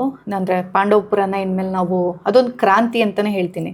ಪಾಂಡವಪುರನೇ ನಾವು ನೆಕ್ಸ್ಟು ಆರ್ಗ್ಯಾನಿಕ್ ಸಿಟಿಯಾಗಿ ನೋಡ್ತೀವಿ. ನಾವೆಲ್ಲ ಆರೋಗ್ಯವಂತರಾಗಿರ್ತೀವಿ. ನಮ್ಮೂರಲ್ಲಿ ಪ್ರೈವೇಟ್ ಹಾಸ್ಪಿಟ್ಲುಗಳಿಗೆ ಜಾಗನೇ ಇರಲ್ಲ. ಇದು ಹಾಸ್ಪಿಟ್ಲದಾಯಿತು. ಇನ್ನು ಎಜುಕೇಷನ್ ಅಂತ ಬಂದಾಗ ಸರ್ಕಾರಿ ಶಾಲೆಯ ಉಳಿವಿಗಾಗಿನೂ ನೀವು ಕೆಲಸ ಮಾಡ್ತಿದ್ದೀರ. ಡಾಲಿ ಅವ್ರನ್ನೂ ಕೂಡ ಕರೆಸಿದ್ರಿ. ಸರ್ಕಾರಿ ಶಾಲೆ ಉಳಿಬೇಕು ಅನ್ನೋದು ನಿಮ್ಮ ಒಂದು ಮೇನ್. ಅಲ್ಲಿ ಫೀಸ್ ಕಮ್ಮಿ ಇರುತ್ತೆ, ಶಿಕ್ಷಣನೂ ಚೆನ್ನಾಗಾಗಬೇಕು ಅಂತ. ನಿಮ್ಗೆ ಅನ್ಸುತ್ತಾ ಶಿಕ್ಷಣ ಚೆನ್ನಾಗಿದೆ ಅಂತ ಅಲ್ಲಿ? ಇಲ್ಲ, ನಿಮಗೆ ಗೊತ್ತು, ಗೌರ್ಮೆಂಟ್ ಸ್ಕೂಲಲ್ಲಿ 30 ಜನ ಮಕ್ಕಳು ಇರ್ತಾರೆ. 1ರಿಂದ 5ನೇ ಕ್ಲಾಸ್ ತನಕ 2 ಟೀಚರ್ ಇರ್ತಾರೆ. 2 ಟೀಚರು 1ನೇ ಕ್ಲಾಸಿಂದ 5ನೇ ಕ್ಲಾಸಲ್ಲಿರೋ ಎಲ್ಲ ಸಬ್ಜೆಕ್ಟ್ಸನ್ನು 2 ರೂಮಲ್ಲಿ ಹೇಳ್ಕೊಡ್ಬೇಕು. ಯಾಕೆಂದರೆ ಟೀಚರ್ ಇರೋಕ್ಕಾಗದೆ 2 ಕಡೆ ಅಷ್ಟೇ. ಸೊ ಇದು ನಮ್ಮ ಸರ್ಕಾರಿ ಎಜುಕೇಷನ್ ಸಿಸ್ಟಮ್ನ ವ್ಯವಸ್ಥೆ. ಸೊ ಅದನ್ನು ಸರಿಪಡಿಸ್ಬೇಕು. ಈಗ ಪ್ರೈವೇಟ್ ಸ್ಕೂಲ್ಗೆ ಯಾಕೆ ಹೋಗ್ತಾರೆ ಈಗ ಎಲ್ಲರೂ? ಯಾಕೆ ಎಜುಕೇಷನ್ಗೆ ನಮ್ಮ ದೇಶದಲ್ಲಿ ಇಷ್ಟು ಒತ್ತು ಕೊಡ್ತೀವಿ ಅಂದರೆ ಅದೊಂದೇ ಗೊತ್ತಿರೋದು ನಮಗೆ, ನಮ್ಮ ಬಡತನದಿಂದ ಈಚೆ ಬರೋಕ್ಕೆ. ಅದಕ್ಕೋಸ್ಕರ ಎಷ್ಟೇ ಕಷ್ಟ ಆಗಲಿ ಅಪ್ಪ ಅಮ್ಮಂದಿರು ಕೂಲಿನೋ ಏನು ಮಾಡಿನೋ ಸಾಲ ಮಾಡಿ ಮಕ್ಕಳನ್ನ ಓದಿಸ್ಬೇಕನ್ನೋದು ಎಲ್ಲರ ಮನಸ್ಸಲ್ಲೂ ಪ್ರತಿಯೊಬ್ಬರದ್ದು, ಹೌದು, ಬಡತನದಿಂದ ಈಚೆ ಬರೋಕ್ಕೆ. ಸೊ ಅದಕ್ಕೆ ಅವರು ಮಾಡ್ತಾರೆ, ಪ್ರಾಮುಖ್ಯತೆ ಕೊಡ್ತಾರೆ. ನಮ್ಮ ದೇಶದಲ್ಲಿ ಒಂದು ದೊಡ್ಡ ಒಂದು ಮನಸ್ಥಿತಿಯಲ್ಲಿ ಇದೆ. ಸೊ ಆ ರೀತಿ ಇದ್ದಾಗ ನಾವು ಪ್ರೈವೇಟ್ ಶಾಲೆಗಳಿಗೆ ಆಪರ್ಚುನಿಟಿ ಇದು ಅವರು ತಪ್ಪಲ್ಲ. ಗೌರ್ಮೆಂಟ್ ಸಿಸ್ಟಮ್ ಫೇಲ್ ಆಯ್ತಾ ಇದೆ. ಜನರಿಗೆ ಮಕ್ಕಳಿಗೆ, ತಂದೆ ತಾಯಿಗಳಿಗೆ ಮಕ್ಕಳಿಗೆ ಒಳ್ಳೆ ವಿದ್ಯಾಭ್ಯಾಸ ಕೊಡಿಸ್ಬೇಕು. ಅಲ್ಲಿ ಗ್ಯಾಪ್ ಇದೆ. ನಾವು ಪ್ರೈವೇಟ್ ಶಾಲೆಗಳನ್ನ ಸೆಟಪ್ ಮಾಡಿದ್ರೆ ನಾವು ಒಳ್ಳೆ ವಿದ್ಯಾಭ್ಯಾಸನ ಕೊಡಿಸ್ಬೋದು, ಅದ್ರ ಜೊತೆಗೆ ನಮ್ಮ ಬಿಸ್ನೆಸ್ಸನ್ನು ನಾವು ರನ್ ಮಾಡ್ಬೋದು. ಸೊ ಇದು ರಿಯಾಲಿಟಿ, ಯಾರ್ದು ತಪ್ಪಿಲ್ಲ ಇದರಲ್ಲಿ, ಈ ಸಿಸ್ಟಮಲ್ಲಿ ತಪ್ಪಿದೆ. ಸೊ ಅದನ್ನು ನಾವು ಸರಿಪಡಿಸ್ಬೇಕಂದ್ರೆ ನಮ್ಮ ಬಡ್ಜೆಟಲ್ಲಿ ನೋಡಿದ್ರೆ ಹೈಯೆಸ್ಟ್ ನಾವು ದುಡ್ಡು ಖರ್ಚು ಮಾಡೋದೇ ಎಜುಕೇಷನ್ಗೆ. ಇನ್ನೂ ನಾವು ಅದನ್ನು ಸರಿ ಮಾಡೋಕ್ಕಾಗಿಲ್ಲ.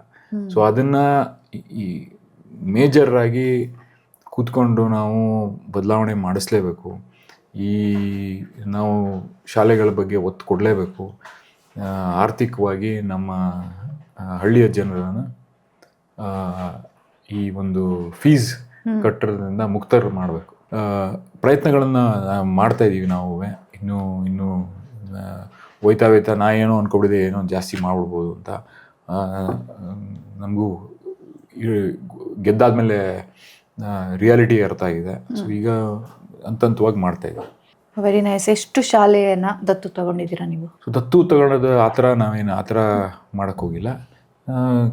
ಎಲ್ಲಿ ಶಾಲೆಗಳಿದೆ ಅದನ್ನು ಐಡೆಂಟಿಫೈ ಮಾಡಿ ಕೆಲಸ ಮಾಡ್ತಾಯಿದ್ದೀವಿ. ಸೊ ಸರ್ಕಾರದಿಂದ 4 KPSC ಶಾಲೆಗಳನ್ನು ಅಪ್ರೂವ್ ಮಾಡಿದ್ದಾರೆ ಈಗ. ಸೊ 2 ಮಾಡಿದ್ರು, ಆಮೇಲೆ ಪ್ರೆಷರ್ ಹಾಕಿ ನಾವು ಏನು ಇಲ್ಲಿ ಬೇಕೇ ಬೇಕು ಅಂತೇಳಿ ಇನ್ನು 2 ಮಂತ್ರಿಗಳು ಮಾಡಿಕೊಟ್ಟಿದ್ದಾರೆ.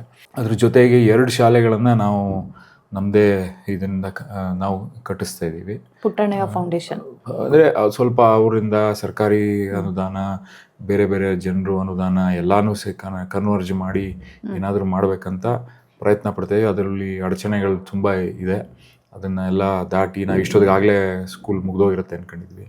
ಬಟ್ ಇನ್ನೂ ಕುಂಟ್ಕೊಂಡು ನಡೀತಾ ಇದೆ. ಬಟ್ ಮುಗಿಸ್ತೀವಿ, ಕಾನ್ಫಿಡೆನ್ಸ್ ಇದೆ. ಕ್ಯಾತ್ನಹಳ್ಳಿಯಲ್ಲೊಂದು, ಆಮೇಲೆ ಬೀರ್ಶೆಟ್ಟಹಳ್ಳಿ ಪಾಂಡವಪುರದಲ್ಲೊಂದು, ಆಮೇಲೆ 2 ಶಾಲೆ ಒಂದು ಸಂಸ್ಥೆ ಮುಂದೆ ಬಂದಿದ್ದಾರೆ ಕಟ್ಕೊಡೋಕ್ಕೆ, OSAT ಅಂತ. ಅವರು 2 ಸಂಸ್ಥೆನ ಪೂರ್ತಿ ಶಾಲೆನ ಕಟ್ಕೊಡ್ತಾರೆ 1ರಿಂದ 10ನೇ ಕ್ಲಾಸ್ ತನಕ. ಸೊ ಈ ಥರ ಒಂದು 8 ಶಾಲೆನ ರೆಡಿ ಮಾಡಿದ್ದೀವಿ ಈಗ ನಮ್ಮ ಕ್ಷೇತ್ರದಲ್ಲಿ. ಓದ್ಬೋದು ನೆಕ್ಸ್ಟ್ ಅಲ್ಲಿಗೆ ಮಾಡಬೇಕು ಅಂತಂದರೆ ಇದು ಇನ್ಫ್ರಾಸ್ಟ್ರಕ್ಚರ್ ರೆಡಿ ಮಾಡ್ತಾ ಇದ್ದೀವಿ. ಸರ್ಕಾರದಿಂದ ನಾವು ಟೀಚರ್ಗಳನ್ನು ಯಾವ ಥರ ಹಾಕಬೇಕು ಅನ್ನೋದ್ರ ಬಗ್ಗೆ ಅವ್ರ ಹತ್ರ ಕೇಳ್ಕೊಂಡಿದ್ದೀವಿ. ಸೊ ಅವರೆಲ್ಲ ಸಪೋರ್ಟ್ ಮಾಡಿದ್ದಾರೆ. ಸೊ ಇದನ್ನು ಕಾರ್ಯರೂಪಕ್ಕೆ ತಂದಾಗ ನಮಗೆ ಅಟ್ಲೀಸ್ಟ್ ನೆಕ್ಸ್ಟ್ ಇಯರ್ ಒಳಗಡೆ ಏನಾದರೂ ನೆಕ್ಸ್ಟ್ ಅಕಾಡೆಮಿಕ್ ಇಯರ್ ಒಳಗಡೆ ಅಟ್ಲೀಸ್ಟ್ ಒಂದು ಲೆವೆಲ್ಗೆ ತೊಗೊಂಡೋದ್ರೆ ನಮಗೂ ಸಮಾಧಾನ ಇರ್ತದೆ. ಓಕೆ, ನೈಸ್, ವೆರಿ ನೈಸ್, ಚೆನ್ನಾಗಿದೆ. ನೀವು ಹೇಳ್ದಂಗೆ ಗೌರ್ಮೆಂಟ್ ಶಾಲೆ ಯಾವಾಗ ಫೇಲ್ ಆಯಿತು ಅವಾಗ ಪ್ರೈವೇಟ್ ಅವ್ರು ಎಚ್ಚರಿಸ್ಕೊಂಡ್ಬಿಟ್ರು ಮಾಡೋಕ್ಕೆ ಅಂತ.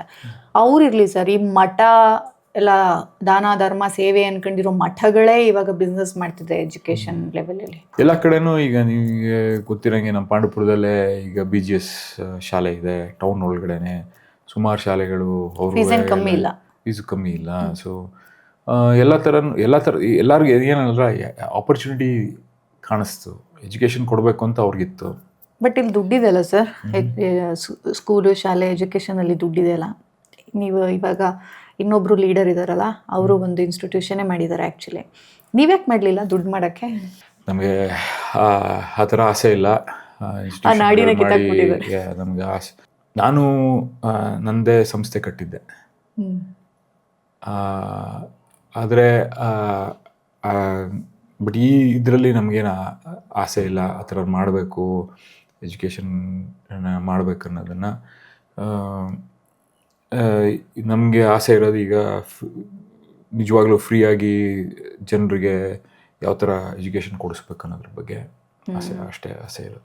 ನಮ್ಮ ಮೂಲ ಉದ್ದೇಶಗಳು ನಮಗೆ ಕ್ಲಿಯರಾಗಿ ಸಿಕ್ಕಿದಾಗ ನಾವು ಮಾಡೋ ಕೆಲಸ ಕಾರ್ಯಗಳು ಕೂಡ ಅದ್ರ ಪರನೇ ಆಗಿರುತ್ತೆ.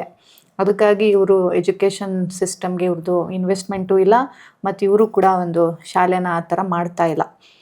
ಇದು ತುಂಬ ಒಳ್ಳೆಯದು. ಎಜುಕೇಷನ್ ಆಯಿತು, ಹೆಲ್ತ್ ಆಯಿತು, ಅದಕ್ಕೆ ಆರ್ಗ್ಯಾನಿಕ್ ಆಯಿತು. ಇನ್ನೂ ಖರ್ಚು ಮದುವೆ ಮುಂಜಿ ಈ ಥರದಕ್ಕೆ ಮಾಡ್ತಿರೋ ಲೈಕ್ ತುಂಬ ಮಾಡ್ತಾರೆ ಮಂಡ್ಯದಲ್ಲಂತೂ ಸಿಕ್ಕಾಬಟ್ಟೆ ಬೀಗ್ ರೂಟಕ್ಕೆ ಅಷ್ಟು ಖರ್ಚು ಅದು ಇದು ಅಂತಲ್ಲ. ಅದಕ್ಕೆ ರೈತ ಸಂಘದವ್ರದ್ದು ಒಂದು ಕ್ರಾಂತಿಯಾಗಿದೆ ಮಂತ್ರಮಾಂಗಲ್ಯ.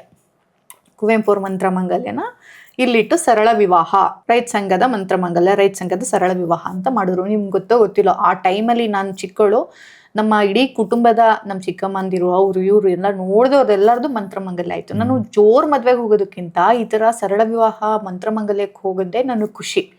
ಸ್ಪೆಷಲಿ ಒಂದು ಬಾತು, ಮೊಸರನ್ನ, ಮೈಸೂರು ಪಾಕ್, ಗಟ್ಟಿ ಮೈಸೂರು ಪಾಕ್, ಅದು ನೀವು ಲಕ್ಕಿ ಅಷ್ಟು ಸಿಕ್ಕಿದ್ರೆ. ಉಪ್ಪಿನಕಾಯಿ ಒಂದು ಇಷ್ಟು ಇರ್ತಾ ಇತ್ತು ಯಾವಾಗಲೂ. ಪುಟ್ಟಣ್ಣಯ್ಯವರು ಮಂತ್ರ ಹೇಳ್ತಾ ಇದ್ರು ಆಯ್ತಾ, ಮದುವೆ ಮಾಡಿಸಿದ್ರು. ಈ ಎಲ್ಲವೂ ಅವಾಗೊಂದು ಕ್ರಾಂತಿನೇ ಆಯಿತು. ಈಗ ಅದು ಕ್ರಮೇಣ ನಿಧಾನ ಆಗ್ಬಿಟ್ಟಿದೆ. ಯಾರಿಗ ಫೋಟೋಸ್ ಬೇಕು, ಫೋಟೋ ಶೂಟ್ಸ್ ಬೇಕು, ಲಕ್ಸುರಿ ಬೇಕು, ಒಂದು ಮೆಮೊರಿ, ಒಂದೇ ಮೆಮೊರಿ ಅಂತ. ನೀವು ಇದನ್ನ ಹೆಂಗೆ ವಾಪಸ್ ಅವ್ರ ಖರ್ಚನ್ನ ಬರ್ಡನ್ ಕಮ್ಮಿ ಮಾಡಿಸ್ತೀವಿ? ನೀವು ಹೇಳಿದ್ರ ಈಗ ನಾನು ಮದುವೆ ಆಗಿದ್ದು ಮಂತ್ರಮಾಂಗಲ್ಯನೇ, ಅಪ್ಪನೇ ನಿಂತ್ಕೊಂಡು ಮಾಡಿಸಿದ್ದು. ಸೊ ಈ ಥರದ್ದು ವಾಪಸ್ ತರಬೇಕು ನಾವು.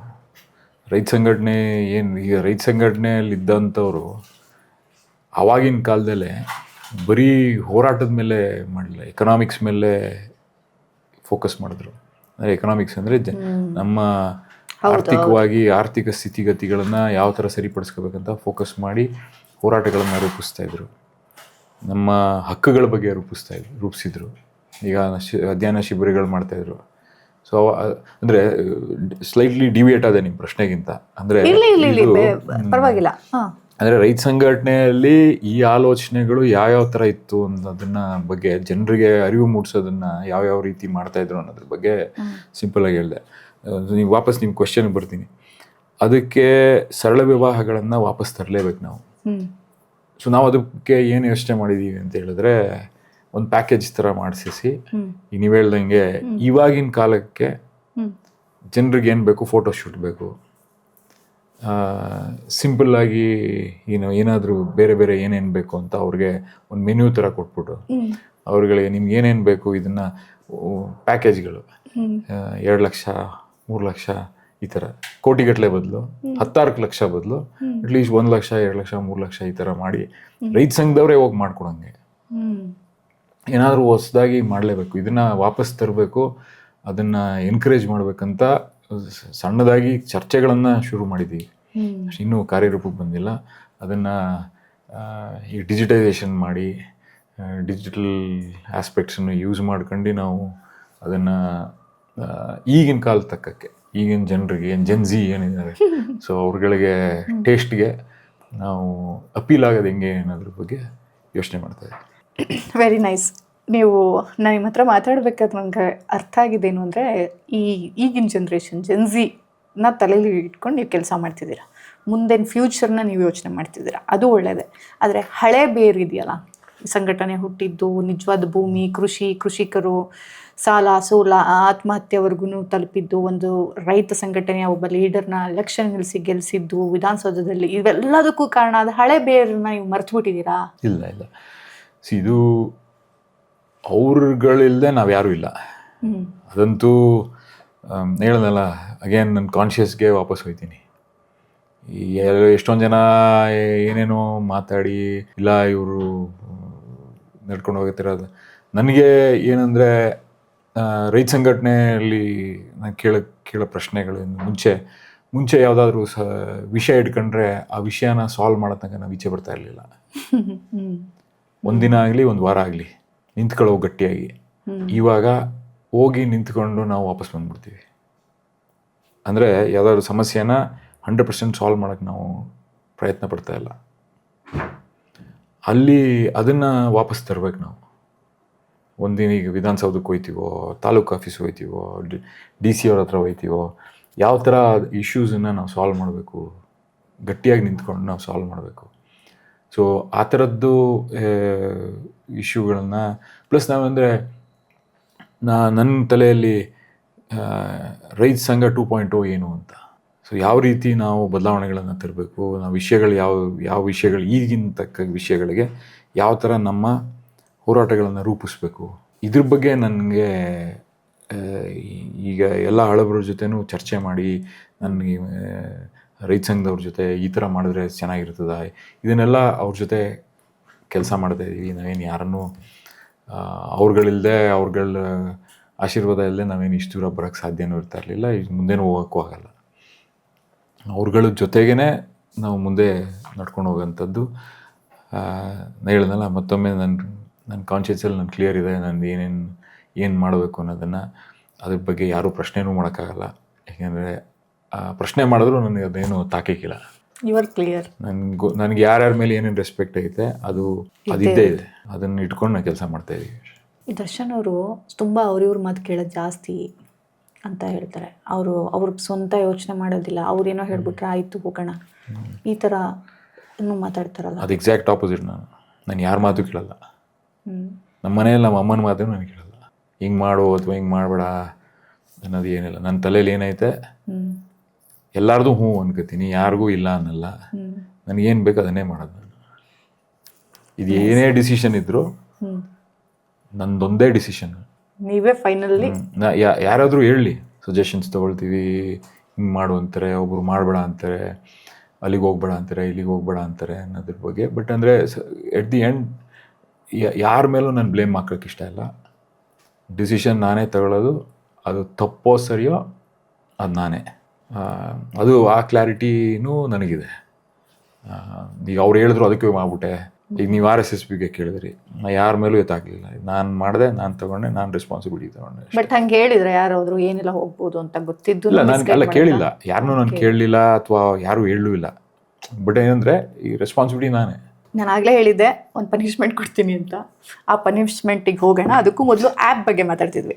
ಆ್ಯಪ್ದೊಂದು ವಿಚಾರ ಬಂದ್ಬಿಟ್ಟು, ಆ್ಯಪ್ ಮಾಡ್ತಾ ಇದ್ದೀರಾ ಈಗ. ನಾವು ಆರ್ಗ್ಯಾನಿಕ್ ಫಾರ್ಮ್ ಮಾಡಬೇಕು, ಫಾರ್ಮ್ಲ್ಯಾಂಡ್ ಪಾಂಡವಪುರ ಕ್ಷೇತ್ರ ಮಾಡಬೇಕು. ಸಾರಿ, ನಾನು ಇನ್ನೊಂದು ವಿಷಯ ನಿಮ್ಮ ಹತ್ರ ಕೇಳಲೇಬೇಕು. ನಾನು ಮಾತಾಡ್ತಾ ಪಾಂಡವಪುರ ಅನ್ನೋದೇ ಬರುತ್ತೆ ವಿನಃ ಮೇಲ್ಕೋಟೆ ಬರೋದೇ ಇಲ್ಲ ನನಗೆ. ನಮ್ಮ ಕ್ಷೇತ್ರನೇ ಪಾಂಡವಪುರ ಅನ್ನೋ ಥರ ನಾನು. ಆದರೆ ನಮ್ಮದು ಮೇಲ್ಕೋಟೆ ಕ್ಷೇತ್ರ ಆಗ್ಬಿಟ್ಟಿದೆ, ವಿಧಾನಸಭಾ ಕ್ಷೇತ್ರ ಆಗ್ಬಿಟ್ಟಿದೆ. ಯಾಕೆ ಇವಾಗ ನೀವೆಲ್ಲ ಟ್ರೈ ಮಾಡಿ ಪಾಂಡವಪುರ ವಿಧಾನಸಭಾ ಕ್ಷೇತ್ರ ಮಾಡಬಾರ್ದು? ಯಾಕೆ ಮತ್ತೆ ನಾವು ರೈತರದ್ದು ಫಾರ್ಮ್ ಲ್ಯಾಂಡ್ನ ಕ್ಷೇತ್ರ ಮಾಡಿದೆ, ಮತ್ತೆ ಒಂದು ಧರ್ಮಸ್ಥಾಪಿತ ಪ್ರದೇಶನೇ ಕ್ಷೇತ್ರವಾಗಿ ಇಟ್ಕೋಬೇಕು, ಹಿಂದೆ ಯಾರೋ ಮಾಡಿಬಿಟ್ರು ಅಂತ? ಇಲ್ಲ, ಅದು ಆಗಿರೋದು ಏನಕ್ಕೆ ಅಂತಂದರೆ, ಪಾಂಡವಪುರ ತಾಲೂಕು ಜೊತೆಗೆ ಮಂಡ್ಯ ತಾಲೂಕಿನ ಒಂದು ಹೋಬಳಿ ನಮ್ಗೆ ಸೇರ್ಕೊಂಡಿದೆ. ಇಷ್ಟು ಸೇರಿದ್ರೆ ನಮ್ಮ ಕ್ಷೇತ್ರ ಆಗೋದು. ಬರೀ ಪಾಂಡವಪುರ ತಾಲೂಕು ಅಲ್ಲ, ಪಾಂಡವಪುರ ತಾಲೂಕ್ ಪ್ಲಸ್ ಒಂದು ಹೋಬಳಿ, ಮಂಡ್ಯ ತಾಲೂಕಿನ ಒಂದು ಹೋಬಳಿ, ದುದ್ದ ಹೋಬಳಿ. ಸೊ ಅದಕ್ಕೆ ಯಾಕೆ ಅಂದರೆ ನಮ್ಮ ಜನಸಂಖ್ಯೆ ಕಮ್ಮಿ ಇರೋದ್ರಿಂದ, ಪಾಂಡವಪುರ ತಾಲೂಕು ಸೀಮಿತವಾಗಿರೋಂಥ ಜನಸಂಖ್ಯೆ ಕಮ್ಮಿ ಇರೋದ್ರಿಂದ ಅದನ್ನು ಆ್ಯಡ್ ಮಾಡಬೇಕಾಗಿತ್ತು. ಅದು ಹಿಂದೆನೇ ಆಗಿತ್ತು. ಅದು ಆವಾಗ ಎರಡನ್ನೂ ಆ್ಯಡ್ ಮಾಡಿದಾಗ ಮೇಲುಕೋಟೆ ಕ್ಷೇತ್ರ ಅಂತ ಹೆಸರು ಕೊಟ್ಟರು ಅಷ್ಟೇ. ಓಕೆ, ಈ ಕಡೆ ಅಲ್ಲಿಗೂ ಬೇಡ ಇಲ್ಲಿಗೂ ಬೇಡ ಅನ್ನೋದು ಅವಾಗ ಹಿಂದೆ ಯಾವಾಗಲೂ ಆಗಿ. ನಿಮಗೆ ಖುಷಿ ಇದೆ ಓಕೆ ಮೇಲ್ಕೋಟೆ ವಿಧಾನಸಭಾ ಕ್ಷೇತ್ರ ಅನ್ನೋದು? ಅಲ್ಲ, ಅದು ಕೊಡಲೇಬೇಕಲ್ಲ. ಈಗ ಏನಾದರೂ ಹೆಸರು ಕೊಡಲೇಬೇಕು. ಈಗ ಪಾಂಡವಪುರ ವಿಧಾನಸಭಾ ಕ್ಷೇತ್ರ ಅಂತ ಕೊಟ್ಟರೆ ಮಂಡ್ಯ ತಾಲೂಕಿಗೂ ಸೇರ್ಕೊಂಡಿದೆ ನಮಗೆ. ಸೊ ಆ ಥರ ಮುಂಚೆ ಪಾಂಡವಪುರ ತಾಲೂಕು ಅಂತಲೇ ಇರ್ತಿದ್ದಲ್ಲ. ಸೊ ಆ ಥರ ಅಷ್ಟೇ. ಅದೇನು ಅದರಲ್ಲೇನು ಮೇಲ್ಕೋಟೆ ಅಂತ ಯಾಕೆ ಕೊಟ್ಟಿರೋದು ಅನ್ನೋದ್ರೆ ಈ ಕಾರಣಕ್ಕೋಸ್ಕರ ಅಷ್ಟೇ.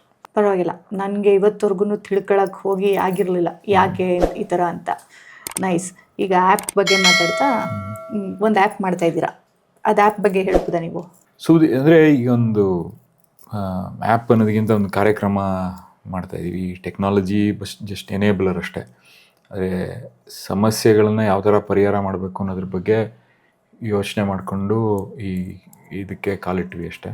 ಜನರು ನಮ್ಮ ಹತ್ರ ಈ ಕೆಲಸ ಇದೆ, ಆ ಕೆಲಸ ಇದೆ, ಅಥವಾ ಈ ಸಮಸ್ಯೆ ಇದೆ, ಆ ಸಮಸ್ಯೆ ಇದೆ ಅಂತ ಬಂದಾಗ ನಮ್ಗನ್ಸಿದ್ದು, ನನ್ನ ಕೈಲಾಗಿದ್ದೇನೆಂದರೆ, ನನ್ನ ಕೈಲಿ ಮಾಡೋಕ್ಕಾಗೋದು ಬರೀ ಇಲ್ಲ AC ತಹಸೀಲ್ದಾರು, EO, PDO ಅಥವಾ ಯಾವ್ದಾದ್ರು ಅಧಿಕಾರಿಗಳು ಫೋನ್ ಮಾಡಿ ಇದನ್ನು ಮಾಡಿಕೊಡಿ ಅಂತ ಹೇಳೋದಷ್ಟೇ. ನಾನು ಯಾವುದಕ್ಕೂ ಸೈನ್ ಮಾಡಿ ನಾನು ಮಾಡೋಕ್ಕಾಗಲ್ಲ. ನನಗೆ ಅಥಾರಿಟಿನೂ ಇಲ್ಲ, ಪವರು ಇಲ್ಲ. ನಾನು ನೋಡ್ತಾ, ಈಗ ನಮ್ಮ ಮನೆ ಹತ್ರ ಬೆಳಗ್ಗೆ ಎದ್ದರೆ ಜನ ಬರ್ತಾರೆ, ಅದರಲ್ಲಿ ಆಯ್ತಿರೋಂಥದ್ದು ಕೆಲಸ ಒಂದು 5% ಆಗ್ಬೋದು, 10% ಆಗುತ್ತೆ ಅಷ್ಟೇ. ನಿಜವಾಗ್ಲೂ ಹೇಳ್ಬೇಕಂದ್ರೆ ಬರೋಂಥವ್ರಿಗೆ ಇಲ್ಲ ಪೊಲೀಸ್ ಸ್ಟೇಷನ್ಗೆ ಫೋನ್ ಮಾಡೋ ಅಥವಾ ತಾಲೂಕು ಆಫೀಸು ಹೇಳಿದ್ನಲ್ಲ, ಯಾವ ಆಫೀಸ್ಗಳಿಗೆ ಫೋನ್ ಮಾಡಿ ಇದನ್ನು ಮಾಡಿಸ್ಕೊಡಿ ಅದನ್ನು ಮಾಡಿಸ್ಕೊಡಿ, ಏನು 10% 20% ಮ್ಯಾಕ್ಸಿಮಮ್ ಆಗ್ಬೋದು. ಬಟ್ ನನಗೆ ರಿಪಿಟೇಟಿವ್ ಆಗಿ ಅದೇ ಇಶ್ಯೂಸ್ಗೆ ಜನರು ಬರೋರು. ಸೊ ಅದು ಹಿಂಗೆ ಈಗ ಖಾತೆ ಸಮಸ್ಯೆ, ರಸ್ತೆ ಸಮಸ್ಯೆ, ಗದ್ದೆ ಹೋಗಿ ರಸ್ತೆ ಇಲ್ಲ, ನೀರು ಸಮಸ್ಯೆ, ಈ ಥರದ್ದು ಇರ್ತಾಯಿತ್ತು. ಸೊ ಅದಕ್ಕೆ ನಾವೇನು ಅನ್ಕೊಂಡ್ವಿ, ಯಾಕೆ ನಾವು ಪಂಚಾಯತಿ ಮಟ್ಟಕ್ಕೆ ಹೋಗಿ ನಾವು ಕೆಲಸ ಮಾಡಬಾರ್ದು ಅಂಥೇಳಿ ಒಂದೊಂದು ಪಂಚಾಯತಿಲಿ 2 ವಾರ ಇರೋದ, ಎಲ್ಲ ಡಿಪಾರ್ಟ್ಮೆಂಟ್ಗೂ ಅಲ್ಲೇ ಕರ್ಕೊಂಡು ಹೋಗೋದ. ಇನ್ನೊಂದೇನು ನೋಟಿಸ್ ಮಾಡಿದ್ವಿ ಅಂದರೆ, ಬೇರೆ ಡಿಪಾರ್ಟ್ಮೆಂಟ್ ಮೇಲೆ ಡಿಪೆಂಡೆನ್ಸಿ. ಅಂದರೆ ಯಾವುದೇ ಕೆಲಸ ಆಗಬೇಕಾದ್ರೂ ಒಂದು ಡಿಪಾರ್ಟ್ಮೆಂಟಿಂದ ಆಗಲ್ಲ. ನನಗೆ ಅರ್ಥ ಆಗಿರಂಗೆ ಇನ್ನು 3-4 ಡಿಪಾರ್ಟ್ಮೆಂಟ್ ಒಟ್ಟಿಗೆ ಬಂದರೆ ಒಂದು ಕೆಲಸ ಆಗೋದು. ಒಂದು ಉದಾಹರಣೆ ನಿಮಗೆ, ಒಂದು ಊರಲ್ಲಿ ಒಂದು ರಸ್ತೆಯಲ್ಲಿ ರಸ್ತೆ ಮಾಡಬೇಕು, ಸರಿ ಮಾಡಬೇಕು. ಆ ರಸ್ತೆ ಸರಿ ಈಗ 100 ವರ್ಷದಿಂದ ಹಂಗೆ ಇದೆ. ಇದು ಬಂಡೆ ಇದೆ, ಆ ರಸ್ತೆ ಮೇಲೆ ಕಲ್ಕಂಬಗಳನ್ನ, ಯಾವುದು ಎಲೆಕ್ಟ್ರಿಸಿಟಿ ಪೋಲ್ಗಳನ್ನ ಎಲ್ಲೆಲ್ಲೋ ಹಾಕಿದ್ದಾರೆ. ಆ ರಸ್ತೆ ಮಾಡ್ಸೋಕ್ಕೆ ನಮಗೆ ಪಂಚಾಯತಿ ಅವ್ರು ಬೇಕು, ಸರ್ವೆ ಡಿಪಾರ್ಟ್ಮೆಂಟ್ ಬೇಕು, KEB ಅವ್ರು ಬೇಕು, ಆಮೇಲೆ ಈ RDPR ಡಿಪಾರ್ಟ್ಮೆಂಟ್ ಅವರಿಂದ ಬಂದು ಈ JCB ತಂದು ಮಟ್ಟ ಮಾಡಿಸ್ಬೇಕು. 4-5 ಡಿಪಾರ್ಟ್ಮೆಂಟ್ ಇದ್ದರೆ ಆ ರಸ್ತೆ ಸರಿಯಾಗೋದು. ನಾವು ಒಬ್ರಿಗೆ ಹೇಳ್ತೀವಿ, ಯಾರಿಗೂ ನೋಡಪ್ಪ ಇದು ಸರಿ ಮಾಡಪ್ಪ PDO ನೀನು ಕರೆಸಿ ಅಂತ, ಅವನು ಲೆಟ್ರ್ ಬರೀತಾನೆ ಸರ್ವೆ ಡಿಪಾರ್ಟ್ಮೆಂಟಿಗೆ, KEB ಡಿಪಾರ್ಟ್ಮೆಂಟ್ ಲೆಟ್ರ್ ಬರೀತಾರೆ. ಸೊ ಯಾರು ಒಟ್ಟಿಗೆ ಬಂದು ಕೆಲಸ ಮಾಡೋಕ್ಕಾಗಲ್ಲ. ಸೊ ಅದಕ್ಕೆ ಏನು ಅಂದ್ಕೊಂಡ್ವಿ, ಈ ಥರ ಸಮಸ್ಯೆಗಳನ್ನ ನೋಡ್ತಾನೆ ಇದ್ವಿ ನಾವು. ಪಂಚಾಯತಿಗೆ ಎಲ್ಲ ಡಿಪಾರ್ಟ್ಮೆಂಟು ಕರ್ಕೊಂಡು, ಯಾರೂ ಆ ಡಿಪಾರ್ಟ್ಮೆಂಟ್ ಕಾಯ್ತಾಯಿನಿ ಈ ಡಿಪಾರ್ಟ್ಮೆಂಟ್ ಕಾಯ್ತಾಯಿನಿ ಅನ್ನೋದು ಬೇಡ, ಎಲ್ಲರೂ ಅಲ್ಲೇ ಇರ್ತಾರೆ, ಆ ಕೆಲಸನ ಮುಗಿಸೋದ ಅಂತ. ಸೊ ಅದನ್ನು ಇಟ್ಕೊಂಡು ಏನು ಮಾಡಿದ್ವಿ, ನಾವು ಪಂಚಾಯತಿಗೆ 2 ವಾರ ಅಂತ ಟೆಂಟ್ ಹಾಕಿದ್ವಿ. ಅಲ್ಲೇ ಎಲ್ಲರಿಗೂ ಊಟ ಅಲ್ಲೇ, ಮಧ್ಯಾಹ್ನ ಹೊತ್ತು ಎಲ್ಲ ಅಧಿಕಾರಿಗಳು ಅಲ್ಲೇ ಇರಬೇಕು, ಇಡೀ ತಾಲೂಕಿನ ಎಲ್ಲ ಅಧಿಕಾರಿಗಳು ಅಲ್ಲಿ ಬಂದು ಕೆಲಸ ಮಾಡಬೇಕು ಅನ್ನೋದು ಮಾಡ್ತೀವಿ. ಅದಕ್ಕೆ ಬಟ್ ಹೋಗೋಕ್ಕೆ ಮುಂಚೆ ಏನು ಮಾಡಿದ್ವಿ, ನಾವು ಪ್ರತಿ ಮನೆಗೂ ಹೋಗಿ ಈ ರಿಯಾಕ್ಟಿವ್ ಗವರ್ನೆನ್ಸಿಂದ ಪ್ರೊಯಾಕ್ಟಿವ್ ಗವರ್ನೆನ್ಸ್ಗೆ ಹೋಗಬೇಕು ಅನ್ನೋದಕ್ಕೆ ಪ್ರಯತ್ನ ಪಡ್ತಾ ಇದ್ದೀವಿ. ಇನ್ನು ಏನಂತಂದರೆ, ನಮ್ಮ ಸಿಸ್ಟಮ್ ಹೆಂಗೆ ವರ್ಕ್ ಆಯ್ತದೆ ಅಂದರೆ, ನೀವೇನಾದರೂ ಬೇಕಾದರೆ ನೀವು ಅರ್ಜಿ ಕೊಡಬೇಕು, ಆಮೇಲೆ ನಾವು ನಿಮಗೆ ಸರ್ವಿಸಸ್ನ ಡೆಲಿವರ್ ಮಾಡ್ತೀವಿ. ಯಾವುದೇ ಗೌರ್ಮೆಂಟ್ ಆಫೀಸ್ಗೆ ಹೋದ್ರು ಇದು ನಮ್ಮ ಸಿಸ್ಟಮ್. ಅಪ್ಲಿಕೇಶನ್ ಬರ್ಕೊಡ್ಬೇಕು ಅಥವಾ ನಿಮ್ಗೆ ರಿಕ್ವೆಸ್ಟ್ ಕೊಡಬೇಕು ಅಂತ. ಆದರೆ ನಮ್ಮ ಡಿಪಾರ್ಟ್ಮೆಂಟ್, ಯಾವುದೋ ಒಂದು ಡಿಪಾರ್ಟ್ಮೆಂಟ್ ಇರುತ್ತೆ, ಆ ಡಿಪಾರ್ಟ್ಮೆಂಟಲ್ಲಿರೋ ಸರ್ವಿಸಸ್ನ ನಾವು ಡೈರೆಕ್ಟಾಗಿ ಪ್ರೊಯಾಕ್ಟಿವ್ ಆಗಿ ನಾವು ನಿಮಗೆ ಕೊಡಲ್ಲ. ಈಗ ನನಗೆ ಇನ್ಕಮ್ ಸರ್ಟಿಫಿಕೇಟ್ ಬೇಕು, ನೀವು ಬಂದು ನನ್ನ ಹತ್ರ ಡಿಪಾರ್ಟ್ಮೆಂಟ್ ಹತ್ರ ಈ ಅರ್ಜಿ ಬರೆದ ಮೇಲೆ ನಾನು ನಿಮಗೆ ಇನ್ಕಮ್ ಸರ್ಟಿಫಿಕೇಟ್ ಕೊಡೋದು. ನನ್ನ ಜವಾಬ್ದಾರಿ ಇನ್ಕಮ್ ಸರ್ಟಿಫಿಕೇಟ್ ಕೊಡೋದು, ಅದನ್ನು ನಾನು ಡೈರೆಕ್ಟಾಗಿ ನಿಮ್ಗೆ ಕೊಡಲ್ಲ. ಸೊ ಅದನ್ನು ಫ್ಲಿಪ್ ಮಾಡೋಕ್ಕೆ ಟ್ರೈ ಮಾಡಿದ್ವಿ. ನಿಮ್ಗೆ ಬೇಕೋ ಬೇಡವೋ ನಿಮ್ಗೆ ಇನ್ಕಮ್ ಸರ್ಟಿಫಿಕೇಟ್ ನಾನು ಕೊಡ್ತೀನಿ, ಯಾಕೆಂದರೆ ಅದೊಂದು ಇಂಪಾರ್ಟೆಂಟ್ ಡಾಕ್ಯುಮೆಂಟ್ ಬೇಕು. ಕ್ಯಾಸ್ಟ್ ಸರ್ಟಿಫಿಕೇಟ್ ಬೇಕು ನಿಮಗೆ. ಎಲ್ಲರೂ ಕ್ಯಾಸ್ಟ್ ಸರ್ಟಿಫಿಕೇಟು ಇದೆಲ್ಲ ಯಾವಾಗ ಶುರು ಬೇಕು, ಎಲ್ಲ ಸ್ಕೂಲ್ ಟೈಮಲ್ಲಿ ಬಂದು ಜನರು ಅಪ್ಲೈ ಮಾಡ್ತಾರೆ, ಅಥವಾ ಏನಾದರೂ ರಿಕ್ವೈರ್ಮೆಂಟ್ ಇದ್ದಾಗ ಅಪ್ಲೈ ಮಾಡಿ. ಅದ್ರ ಬದಲು ನಾವು ಅವ್ರಿಗೆ ಪ್ರೊಯಾಕ್ಟಿವ್ ಆಗಿ ನಾವು ಕೊಡ್ತೀವಿ ಸರ್ವಿಸಸ್ನ. ಸೊ ಇದನ್ನು ಮಾಡೋಕ್ಕೋಸ್ಕರ ಈ ಪಂಚಾಯತಿ ಮಟ್ಟದಲ್ಲಿ ಹೋಗಿ ಕೆಲಸ ಮಾಡೋಕ್ಕೆ ಹೋದ್ವಿ. ಮತ್ತು ಪ್ರತಿ ಮನೆಗೂ ಹೋಗಿ ರೆಕಾರ್ಡ್ ಮಾಡ್ಕೊಬರ್ತಾಯಿದ್ವಿ. ಅವರು ಇಡೀ ಫ್ಯಾಮಿಲಿ ಹಿಸ್ಟ್ರಿನ, ಹೆಲ್ತ್ ಹಿಸ್ಟ್ರಿ, ಅವರು ಎಕನಾಮಿಕ್ ಕಂಡೀಷನ್, ಎಷ್ಟು ಸಾಲ ಐತೆ, ಎಲ್ಲೆಲ್ಲಿ ಸಾಲ ತಗೊಂಡವ್ರೆ, ಎಷ್ಟೆಷ್ಟು ಆದಾಯ ಇದೆ, ಅವರು ಇಡೀ ಏನು ಓದಿದ್ದಾರೆ, ಎಷ್ಟು ಜನ ಮಕ್ಕಳಿದ್ದಾರೆ, ಇಡೀ ಫ್ಯಾಮಿಲಿ ಟ್ರೀ ಬರ್ಕೊಂಡು, ಅದಾದ ನಂತರ ಸರ್ಕಾರಿ ಸೇವೆಗಳು ಯಾವ್ದಾವ್ದು ಬೇಕು ಅವರಿಗೆ ಅಂತ ಅನಿಸ್ತಾ ಇದೆ, ಅಂದರೆ ಏನೇನು ಇದೆ ಇವತ್ತು, ಏನೇನು ಇಲ್ಲ ಅನ್ನೋದನ್ನು ಡಾಕ್ಯುಮೆಂಟ್ ಮಾಡ್ಕೊಂಡು ಬಂದು ಫಸ್ಟು ಪೇಪರಲ್ಲಿ ಬರ್ಕೊಂಡ್ವಿ. ಫಸ್ಟ್ ಪಂಚಾಯತಿ, 2ನೇ ಪಂಚಾಯತಿ, 3ನೇ ಪಂಚಾಯತಿ, ಆಮೇಲೆ ಒಂದು ಸಣ್ಣ ಆ್ಯಪ್ ಡೆವಲಪ್ ಮಾಡ್ಕೊಂಡ್ವಿ ನಾವೇ. ಇವಾಗ ಎಕ್ಸಾಸ್ಟಿವ್ ಆಗಿ ಇನ್ನೇನು ಮಾಡ್ತಾಯಿದ್ದೀವಿ ಅಂದರೆ, ಸಪ್ಲೈ ಆ್ಯಂಡ್ ಡಿಮ್ಯಾಂಡನ್ನು ಲೋಕಲಾಗಿ ಮ್ಯಾಪ್ ಮಾಡೋಕ್ಕೆ ಟ್ರೈ ಮಾಡ್ತಾಯಿದ್ದೀವಿ. ಅಂದರೆ ನೀವು ಏನು ಊಟ ಮಾಡ್ತೀರಿ, ನೀವು ಎಷ್ಟು ಜನ ಇದ್ದೀರಿ, ಅಷ್ಟು ಜನಕ್ಕೆ ಎಷ್ಟು kg ಅಕ್ಕಿ ಬೇಕು, ಎಷ್ಟು kg ಬೇಳೆ ಬೇಕು, ಎಷ್ಟು ಸೋಪ್ಗಳು ಬೇಕು, ಎಷ್ಟು ಎಣ್ಣೆ ಬೇಕು, ತರಕಾರಿ ಬೇಕು, ಏನೇನು ತರಕಾರಿ ತಿಂತೀರಿ, ಯಾವ್ಯಾವ ತಿಂಗಳಲ್ಲಿ ಏನೇನು ತರಕಾರಿ ತಿಂತೀರಿ, ಯಾವ ಹಬ್ಬ ಮೇಲೆ ಏನು ಯೂಸ್ ಮಾಡ್ತೀವಿ, ಇದನ್ನೆಲ್ಲನೂ ಮ್ಯಾಪ್ ಮಾಡ್ತಾಯಿದ್ದೀವಿ. ಸೊ ನಾವಾಗೇನು ಮಾಡ್ತಾಯಿದ್ದೀವಿ, ಸ್ಥಳೀಯ ರೈತರಿಗೆ ನಿಮ್ಮ ಪಂಚಾಯತಿ ಮಟ್ಟದಲ್ಲಿ ಇದನ್ನೆಲ್ಲ ನೀವು ಕನ್ಸ್ಯೂಮ್ ಮಾಡ್ತೀರಿ, ಆದರೆ ನೀವು ಯಾವುದು ಬೆಳೆಯಲ್ಲ, ಇದನ್ನು ಬೆಳೀರಿ, ಇಲ್ಲೇ ಡಿಮ್ಯಾಂಡ್ ಐತೆ ಅಂತ ಹೇಳ್ತಾ ಇದ್ದೀವಿ. ಸೊ ರೈತರಿಗೆ ಅಲ್ಲೇ ನಾವು ದುಡ್ಡು ಈಚೆ ಹೋಯ್ತಲ್ಲ. ಆಗ ಮುಂಚೆ ಏನು ಮಾಡ್ತಾಯಿದ್ವಿ, ನಾವು ಬೆಳೆ ಬೆಳೀತಾ ಇದ್ವಿ, ತೊಗೊಂಡೋಗಿ APMC ಇಲ್ಲಿ ತೊಗೊಂಡೋಗಿ ಡಂಪ್ ಮಾಡಿ ಬರ್ತಾಯಿದ್ವಿ. ನಾವೀಗ ಏನು ಮಾಡ್ತಾಯಿದ್ವಿ, ಅದರಲ್ಲಿ 50-60% ಇಲ್ಲೇ ಮಾರಿ, ನಮ್ಮಲ್ಲೇ ಮಾರಿ. ಯಾಕಂದ್ರೆ ನಮ್ಮಲ್ಲೇ ಡಿಮ್ಯಾಂಡ್ ಇದೆ ತೋರಿಸ್ತಿದ್ದೀವಿ. ಹಾಂ ಹಾಂ ಸೊ ಅದ್ರ ಪ್ರಕಾರ ರೈತರಿಗೆ ಇದನ್ನ ಬೆಳೀರಿ, ಈ ಬೆಳೆಗಳನ್ನು ಬೆಳೀರಿ ಅಂತ ಸೊಸೈಟಿಗಳ ಮೂಲಕ ಹೇಳ್ತಾ ಇದ್ದೀವಿ. ಒಳ್ಳೆ ಉದ್ದೇಶ. ಆದರೆ ಕೆಲವ್ರು ಇರ್ತಾರಲ್ಲ, ನೀವು ಅಫ್ಕೋರ್ಸ್ ನಿಮ್ಮನ್ನ ಇನ್ನೂ ಸಂಘಟನೆಯವರು, ಒಬ್ರು ರೈತ ಸಂಘದವರು ಅಂತ ನೋಡದೇ ಇರೋರು ಇನ್ನೂ ಕಾರ್ಪೊರೇಟರ್ ಆಗಿ ನೋಡ್ತಾ ಇದ್ರೆ, ಡಾಟಾ ಬೇಸ್ ಕಲೆಕ್ಟ್ ಮಾಡ್ಕೊಳಕ್ಕೆ ಇದೊಂದು ಯಾಕೆ ಅಂತ ಅನ್ಕೊಂಡ್ರೆ? ಇಲ್ಲ, ಡೇಟಾ ಕಲೆಕ್ಟ್ ಮಾಡ್ಕೊಂಡು ಇಟ್ಕೊಂಡು ಅದರಿಂದ ನಾವು ಕೆಲಸ ಮಾಡೋಕ್ಕೆ ಸಾಧ್ಯ. ಇದನ್ನು ಡೇಟಾ ಕಲೆಕ್ಟ್ ಮಾಡಿ ಏನು ಮಾಡೋಕ್ಕಾಗತ್ತೆ? ನಾವು ಡೇಟಾ ಕಲೆಕ್ಟ್ ಮಾಡಿ ಇಟ್ಕೊಂಡು ಅದ್ರ ಮೇಲೆ ಆ್ಯಕ್ಷನ್ ತೊಗೊಳ್ಬೇಕು ಅಂದರೆ ನಾವು